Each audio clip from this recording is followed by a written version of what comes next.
The Great Hall of the Galactic Council was silent. 12 species had ruled the galaxy for 50,000 years. They sat in a circle, looking down at the 3 humans who stood in the center of the room. The humans looked small. They looked weak. They looked like nothing special at all. Admiral Grace Mitchell stood straight and tall. She was 50 years old, with gray hair cut short and eyes that showed no fear. Next to her stood Commander David Park, a young officer with a sharp mind for battle. On her other side was Dr. Rachel Stone, Earth's best diplomat. Rachel had spent 20 years learning how to talk to aliens. None of that training had prepared her for this moment. High Arbiter Venn sat on the largest throne. He was an insectoid creature, with 6 arms and eyes that saw in every direction. His mandibles clicked as he read from a glowing tablet. "The species known as humanity is found guilty," Venn announced. His voice echoed through the chamber. "You have broken our laws. You have colonized worlds without permission. You have refused to pay the taxes we demand. And worst of all, you have attacked the Collector fleet when they came to take your people." Grace stepped forward. "The Collector fleet came to take our citizens as slaves. We defended ourselves." "Silence," Venn snapped. "Slaves, workers, it does not matter. You are a young species. You have been among the stars for only 200 years. You do not make demands. You do not fight back. You obey." The other council members nodded. The reptilian representative showed his teeth in what might have been a smile. The amphibian delegate made a wet sound of agreement. None of them saw humans as anything but insects to be crushed. "The council has decided your punishment," Men continued. "The species known as humanity is hereby banished from civilized space. You will be sent beyond the boundary, into the region known as the Dead Expanse. You will never return. Any human ship found in Council territory will be destroyed without warning." Rachel Stone felt her heart stop. The Dead Expanse was a legend, a nightmare. It was a place of dead stars and poisonous radiation. No species had ever survived there. The Council was not exiling humanity. They were killing them slowly. "You have 50 cycles to leave," Venn said. "After that, the purification fleet will come. Anyone remaining will be destroyed." Grace Mitchell did not cry. She did not beg. She had been a soldier for 30 years. She knew when a battle was lost. But she also knew something the Council did not understand. Humans did not stay defeated for long. "We understand," Grace said simply. "We will go." The Council members looked surprised. They had expected crying, begging, perhaps even violence. This calm acceptance confused them. But they did not care enough to think about it. Humans were beneath their notice. Back on Earth, the news spread fast. 12 billion people learned that they had 50 days to leave their home forever. Panic filled the streets. People screamed and cried. Some fought each other for supplies. For 3 days, chaos ruled. Then President Thomas Lee spoke to the world. He stood in Geneva, in front of cameras that broadcast to every screen on the planet. His face was tired, but his voice was strong. "They want us to die," he said. "They have sent us to a place where no life can survive. They expect us to go quietly into the darkness and disappear. But they have made a mistake. They do not know what humans are made of." The panic began to slow. People stopped fighting and started listening. "We have 50 days, Thomas continued.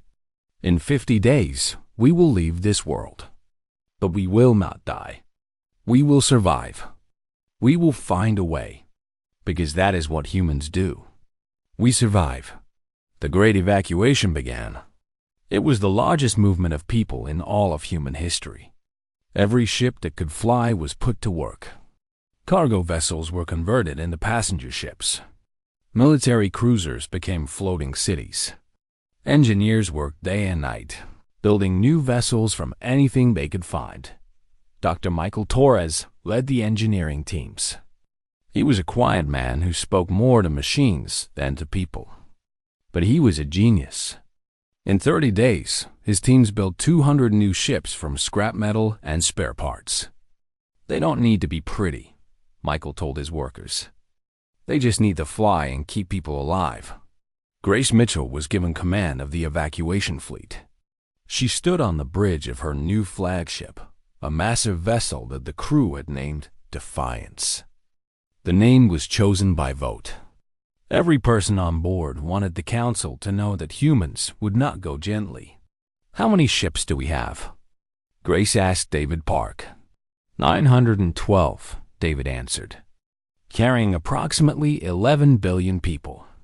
The rest, he paused. The rest chose to stay. Grace nodded. Some people could not leave Earth. Some were too old, too sick, or simply too stubborn. They would face the purification fleet alone. Grace had tried to convince them to come. They had refused. "Then we honor their choice," she said. "And we make sure their sacrifice means something." On the 49th day, the fleet began to move. 900 ships rose from Earth's surface and from orbits around the planet. They moved toward the boundary, toward the darkness that waited beyond. Grace stood at the viewport, watching Earth grow smaller behind her. She had been born there, had married there, had buried her husband there. Now she was leaving it forever. Tears ran down her face, but her voice stayed steady. "All ships, this is Admiral Mitchell. Today we leave our home. Today we enter the unknown. But we do not go as defeated people. We go as survivors. We go as humans. And one day, I promise you, we will return." The fleet crossed the boundary on the 49th day. Behind them, the purification fleet arrived at Earth exactly when promised. They found empty cities and silent streets. 12 billion people had vanished. The council ships searched for days. They found nothing but a single message beacon, floating in orbit around the abandoned planet. The message was simple, just 5 words. "We will remember this." I. Armitor Venn read the message and laughed. The humans were gone, sent to die in the dead expanse. They were no longer his problem. They would be dead within a year. He was wrong. In the darkness beyond the boundary, 900 ships carried the last hope of humanity into the unknown. They did not know what waited for them. They did not know if they would survive. But they knew one thing with absolute certainty. They would never forget. And one day, they would return.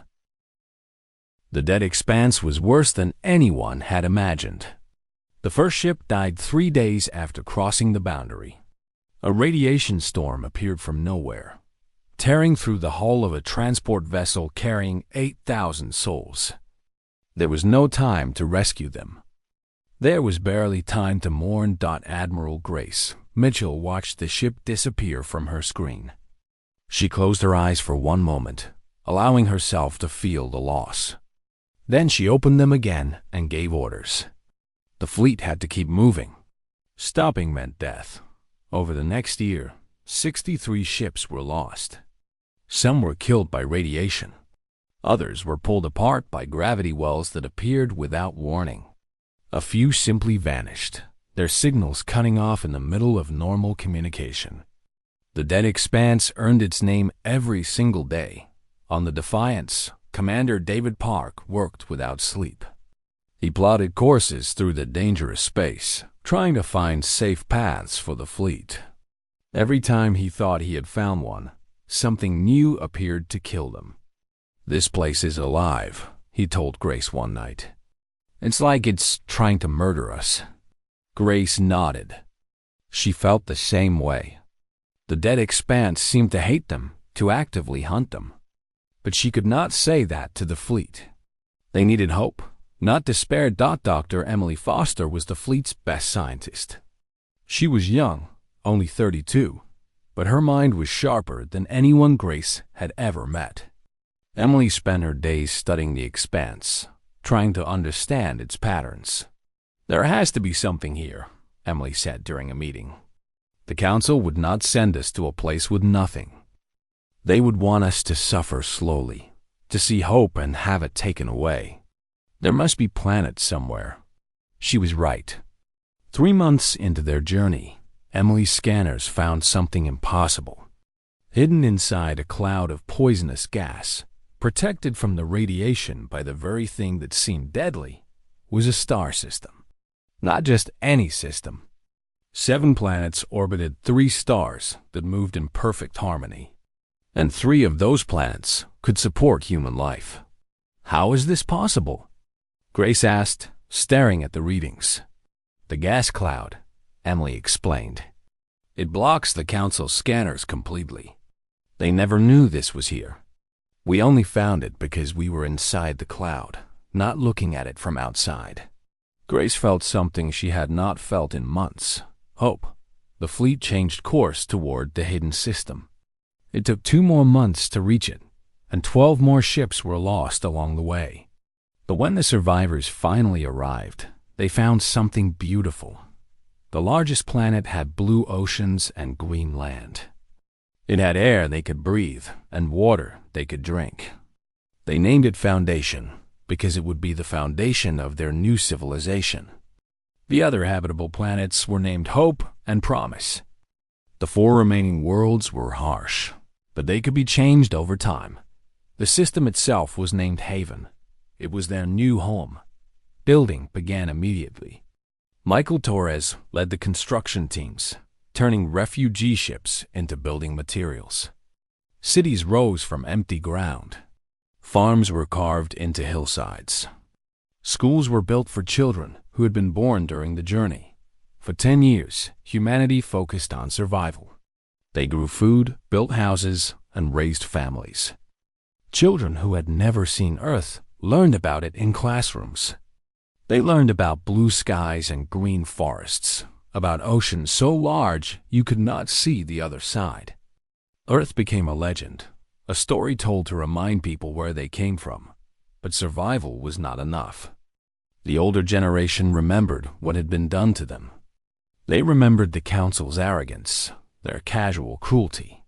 And they began to plan. Lieutenant Kevin Walsh was one of the younger officers who had survived the journey. He was 30 years old now, angry and brilliant.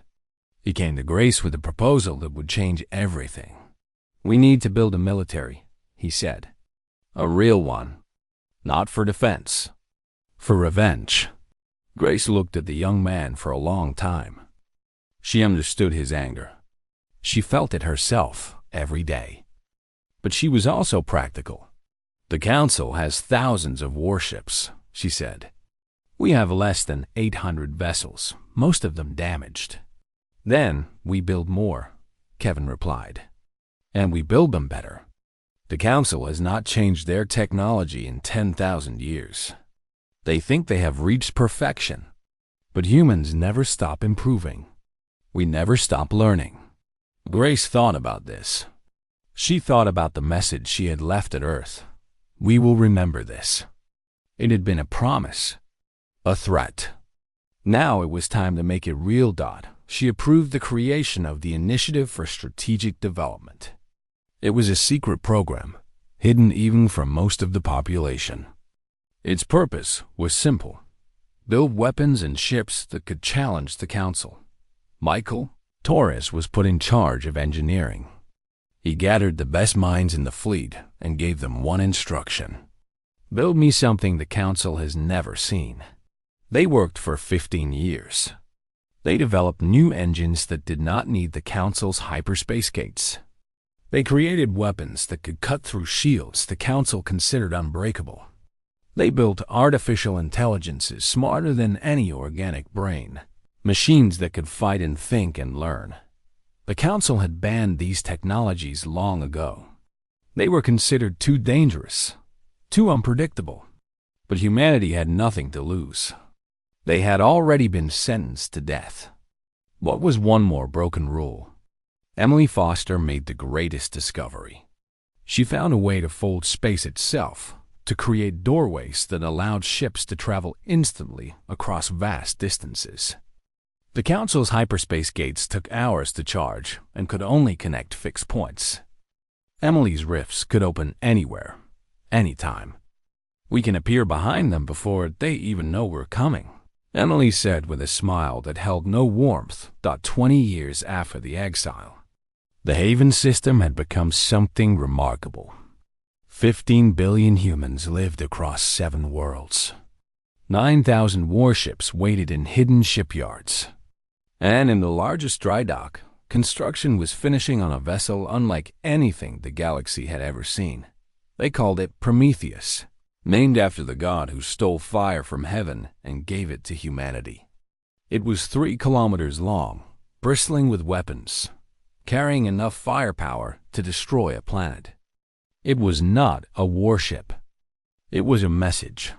Admiral Grace Mitchell, now 75 years old, stood before the human assembly. Behind her, a screen showed the completed Prometheus. "They sent us here to die," she said, her voice still strong despite her age. "They thought the darkness would break us. They were wrong. The darkness made us stronger. And now, it is time to remind the Council of what they created." The assembly voted. The decision was unanimous. It was time to return. The Council patrol ship moved slowly through the darkness near the boundary.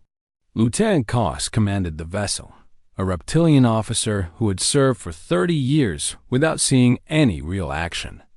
The boundary was quiet. It had been quiet for 3 decades.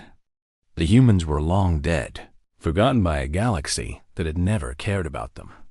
Koss was thinking about his dinner when the alarm sounded. His scanner showed something impossible. A ship was appearing from empty space. Not from hyperspace, not from a gate, just from nothing. It materialized like a ghost, small and silver, hanging motionless in the void. "What is that?" Koss demanded. His crew had no answers. The ship matched nothing in their database. Its design was unknown, its technology unrecognizable.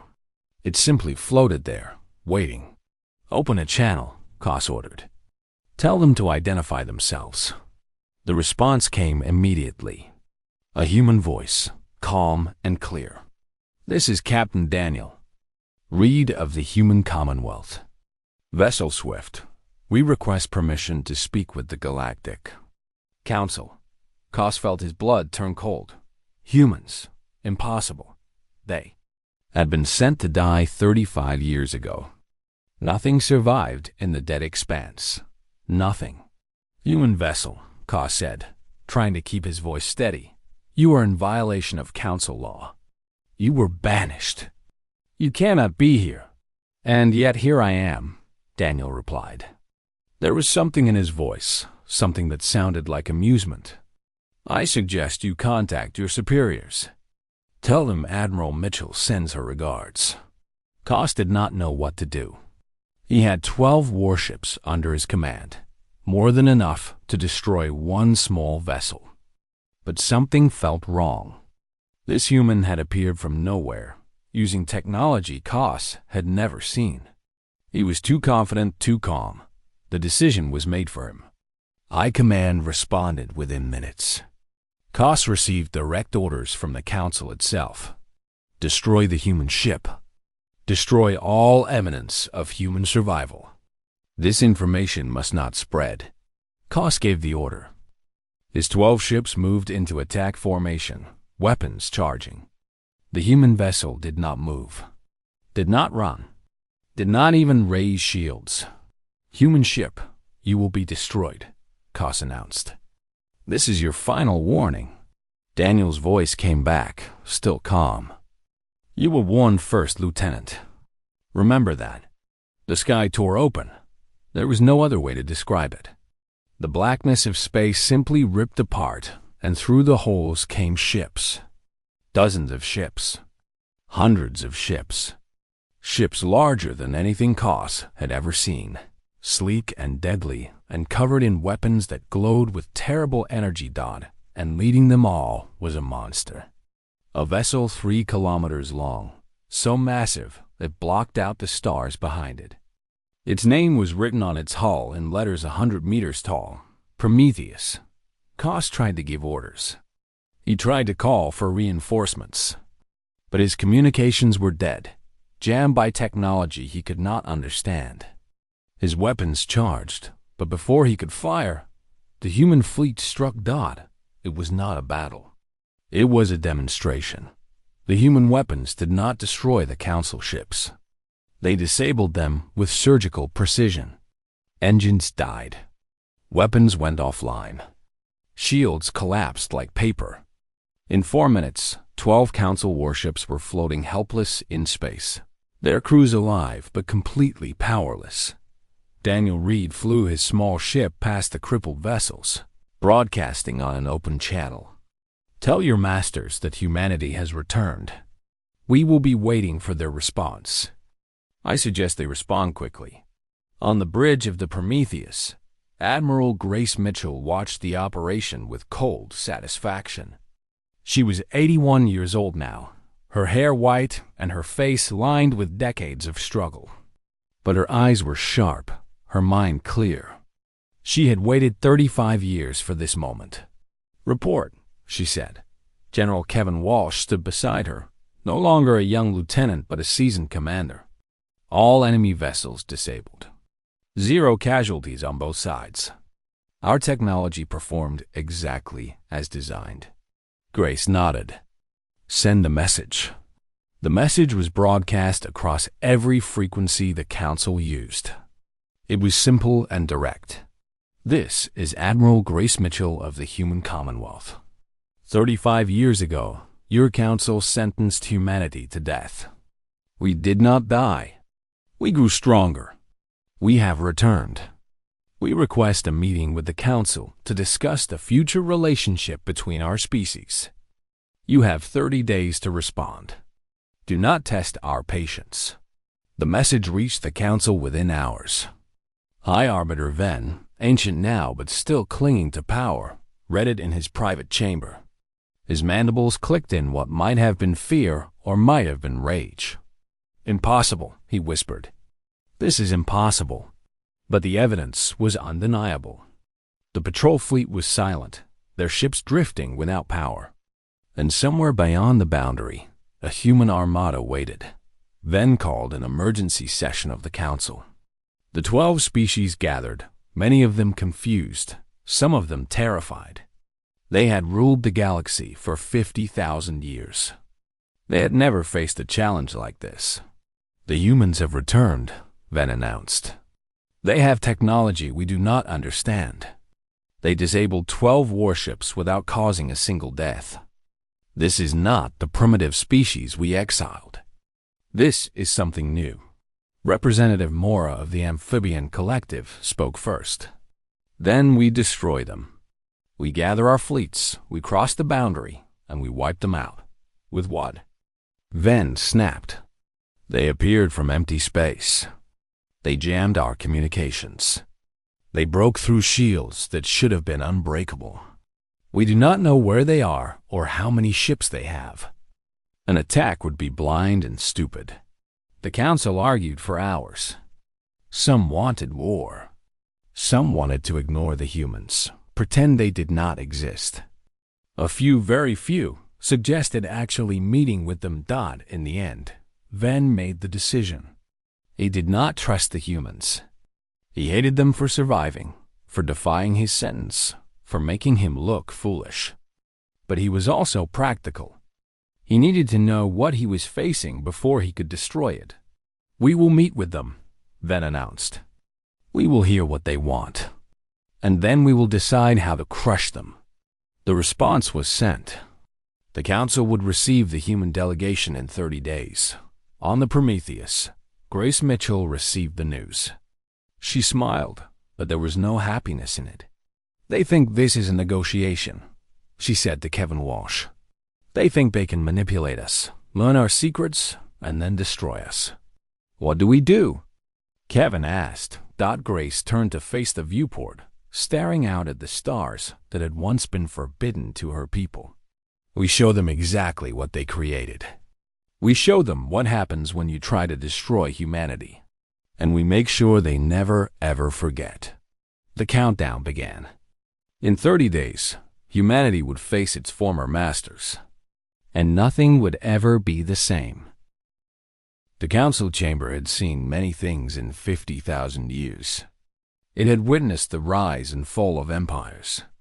It had hosted treaties that shaped the galaxy. It had condemned entire species to extinction without a second thought. But it had never seen anything like the humans who walked through its doors that day. Admiral Grace Mitchell entered first. Her white uniform was simple but perfect, decorated with medals that meant nothing to the council but everything to her people. She walked slowly, not because she was weak, but because she wanted them to watch her. She wanted them to see what 35 years of exile had created. Behind her came General Kevin Walsh, his uniform darker, his face harder. He was the weapon that Grace would never need to use, but his presence sent a message. The humans had not come to beg. They had come to dictate terms. Ambassador Rachel Stone walked beside them. She was older now, her hair gray, but her mind was still sharp. She had stood in this chamber once before, powerless and afraid. She was not afraid anymore. An honor guard of 20 soldiers followed them, each one wearing powered armor that made them look like giants. Their helmets hid their faces, but their weapons were visible. Each soldier carried enough firepower to level the entire chamber. The council representatives watched in silence. Some showed fear in their eyes. Others showed anger. High Arbiter Ven showed nothing, his compound eyes impossible to read. "Humans," Ven said, his mandibles clicking slowly. "You were banished from this chamber. You were forbidden from returning to civilized space. And yet here you stand." Grace stopped in the center of the room, exactly where she had stood 35 years ago. She looked up at Ven, and her voice was calm. "We were sentenced to death," she replied. "We declined to accept that sentence." Murmurs rippled through the chamber. No species had ever spoken to the council this way. No species had ever dared. "You have no right to be here," Ven said. "You have no standing in this chamber. Whatever you have become, you are still exiles. Still criminals." Rachel Stone stepped forward, activating a device on her wrist. Holographic displays filled the chamber, showing images and data that made the council members gasp. "In 35 years," Rachel announced, "humanity has colonized 47 worlds. Our population has grown from 11 billion to 23 billion. We have developed faster than light travel that does not require your hyperspace gates. We have weapons that can destroy your shields like glass. We have artificial intelligences that can outthink any organic mind in this room." She paused, letting the information sink in. "You sent us to die. Instead, you created something the galaxy has never seen. A species forged in darkness. A species that learned to survive where nothing should survive." Ven's mandibles clicked rapidly, a sign of agitation. "This changes nothing. You are still beneath us. You are still young, primitive, insignificant." Grace Mitchell laughed. It was not a happy sound. Insignificant? She gestured to Kevin Walsh, who projected new images into the chamber. These showed star maps covered with thousands of red dots. Every red mark is a human ship. We have vessels within striking distance of every major council world. We have broken your encryption. We have mapped your defense networks. Right now, at this very moment, we could cripple your entire civilization." The chamber erupted. Representatives shouted in a dozen languages, some calling for war, others calling for calm. Ven slammed his fist on his throne, demanding silence. "You threaten us?" he hissed. "You dare to threaten the Galactic Council?" Grace walked closer to his throne, her honor guard moving with her. She stopped just below him, looking up at the being who had tried to kill her entire species. "I am not threatening you. I am informing you. There is a difference. She turned to face the entire council, her voice rising to fill the chamber. 35 years ago, you looked at humanity and saw nothing. You saw a young species that could be pushed around, stolen from, murdered without consequence. You thought we would go quietly into the darkness and disappear. You thought wrong. General Kevin Walsh stepped forward, his voice hard as steel. We did not come here for revenge. We came here to deliver terms. The boundary is dissolved. Humans will travel wherever we choose. We will trade with whoever we choose. We will colonize whatever worlds we choose. Any attempt to stop us will be met with overwhelming force. Representative Mora of the Amphibian Collective stood up, his wet skin glistening with fear. You cannot do this. The Council has ruled for 50,000 years. We have laws, traditions, agreements between species. Your laws condemned us to death for defending ourselves, Rachel replied coldly. Your traditions allowed you to enslave younger species without consequence. Your agreements protected only those with power. We do not recognize any of it. Ven leaned forward on his throne, his voice dropping to a dangerous whisper. And if we refuse? If we gather our fleets and come for you? Grace Mitchell smiled, and there was nothing warm in it. Then we will destroy you. Not because we want to. Not because we enjoy killing. But because you left us no choice. You taught us that survival means being stronger than those who want you dead. We learned that lesson very well. She reached into her uniform and pulled out a small device. This is a communicator. It connects directly to our fleet command. If I press this button, 30,000 human warships will begin an attack on Council space. The war will last approximately 6 hours. When it is over, the Galactic Council will no longer exist. The chamber was completely silent. No one moved. No one breathed.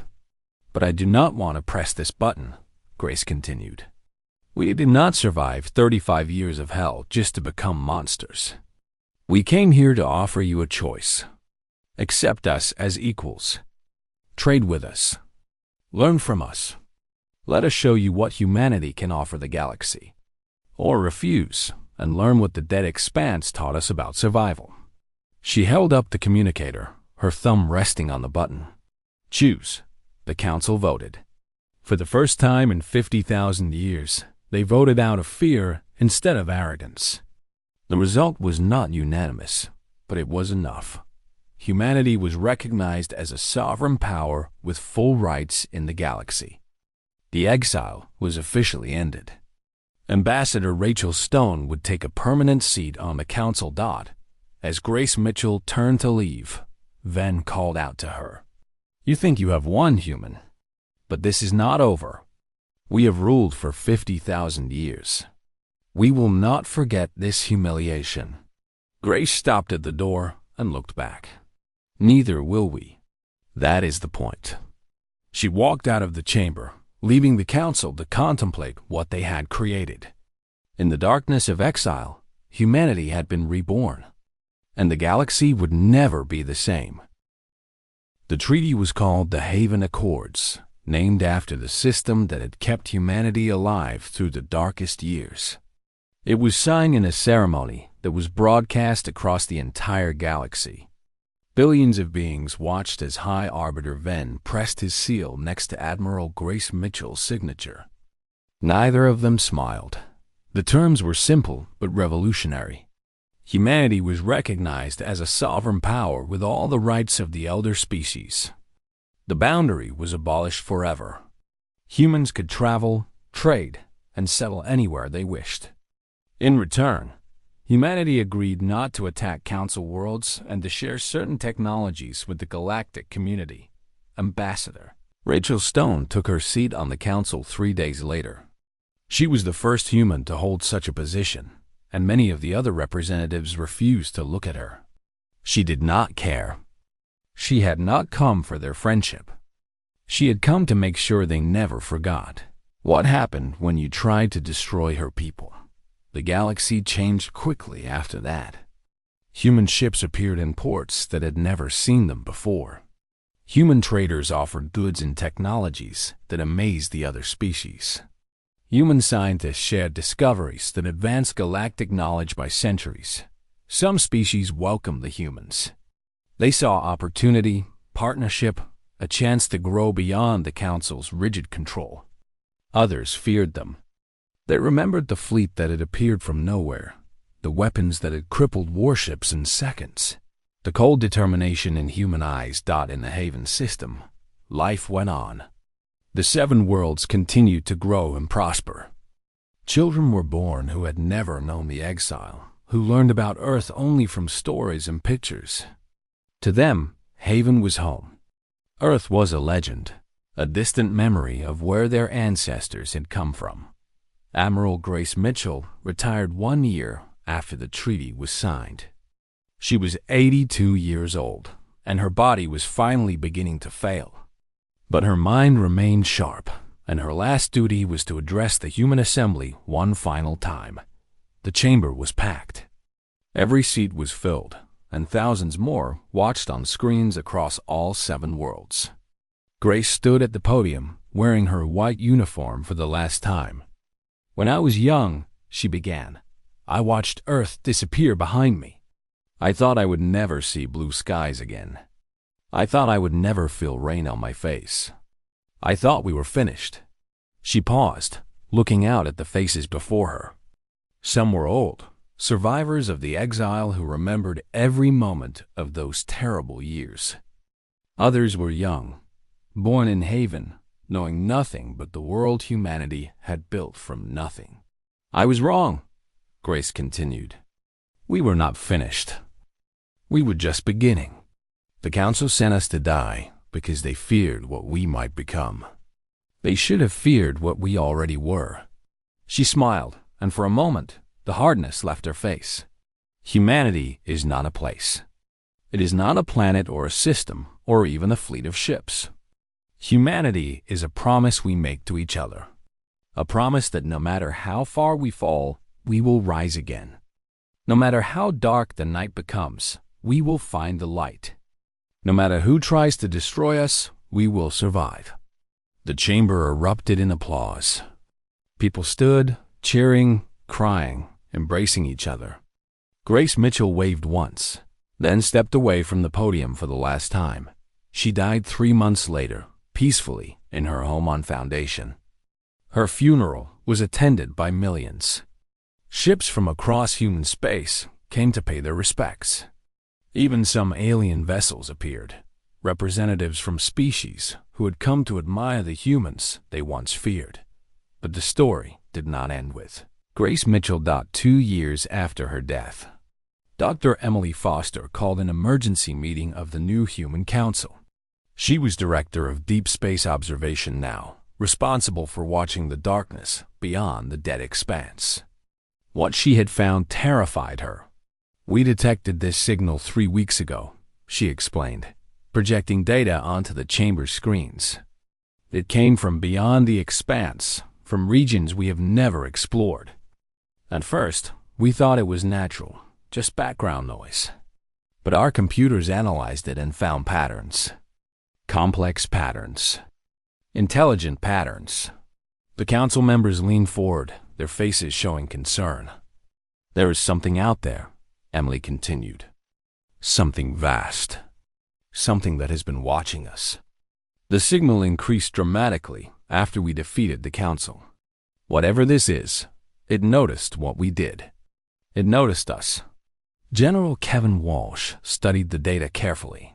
He had led human forces for 20 years now, and he had learned to recognize threats. What he saw in Emily's readings made his blood run cold.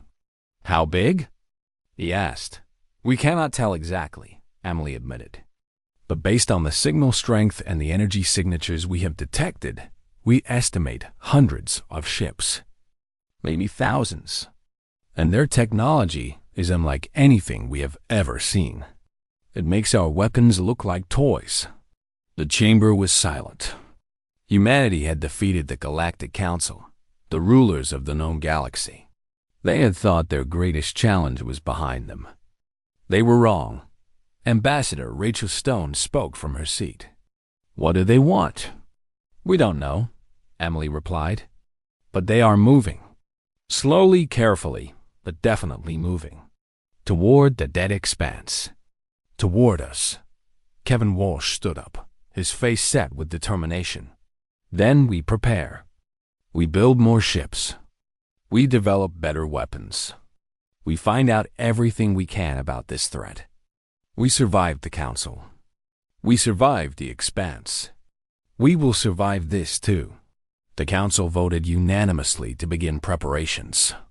Shipyards that had been quiet since the treaty roared back to life. Scientists who had been working on peaceful research turned their minds to weapons. Across human space, people heard the news and responded the same way they always had. They refused to be afraid. They refused to give up. On the bridge of the newly completed Defiance II, Captain Lisa Mitchell took her seat for the first time. She was Grace Mitchell's granddaughter, 30 years old, with the same fierce determination in her eyes that her grandmother had carried for a lifetime. Status report, she ordered.